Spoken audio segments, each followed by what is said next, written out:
There are personality tests that are accurate. I don't know astrology that's accurate, best of my knowledge, but um, sometimes people will talk about the big five, and that is a test that Right. predicts behavior. So openness, agreeableness, conscientiousness, um, what's the other one? Neuroticism. Neuroticism. Yeah, I think they've renamed it a few times so that it doesn't sound so Freudian, Right. um, but basically it means like your emotionality, and that's pretty predictive. I mean, that is something that's stable over time. So we like that as psychologists because it doesn't change depending on your circumstances.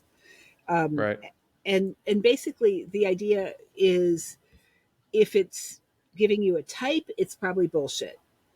If it's talking about your traits, it could be real, That's right? interesting. Yeah, because you Yeah, mentioned another time to me that the big five, it's not necessarily a personality test. It's yeah, just really telling you the traits that you have, and the big five is the I was going to say indicator, but it's yeah, the test that's more likely to stay stable. You said yeah, over like 5 or 10 exactly. years. Exactly. So that's would be considered that's what psychologists would consider a trait rather than something passing or something you're into or a stage or an era, right?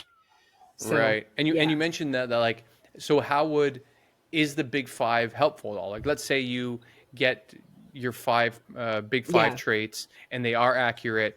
What do you do then? I'm going to be honest. I have never found the Big Five particularly accurate, or no, it's accurate perhaps, but Yeah. useful not particularly. Right.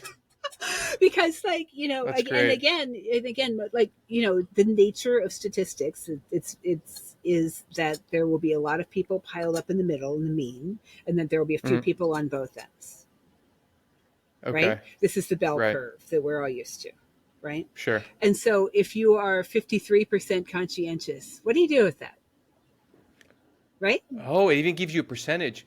That's really interesting. So the one thing that is somewhat accurate is kind of useless. It's kind of useless, honestly. I've not found. I have tried because, of course, as a research psychologist, I would love to use stuff that is super accurate. As a practitioner, I want to use stuff that makes a difference to people. Right. Right? Well, there's a Sadly, $1 billion idea for anyone for anyone listening. You could take the big five and you could uh-huh. find a way to help people interpret it and start a website and I, collect your money.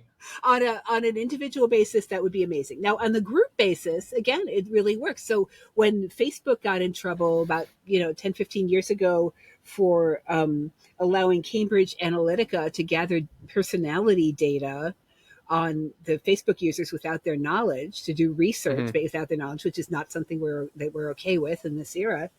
Um, it was over the big five personality tests. And I remember when that came out, I was in grad school. So I see like, oh, take the big five. Sure. Of course. I'll do it here. I mean, I've done it before, but it was like share your results on Facebook because it was 2011 and we were doing stuff like that. Right.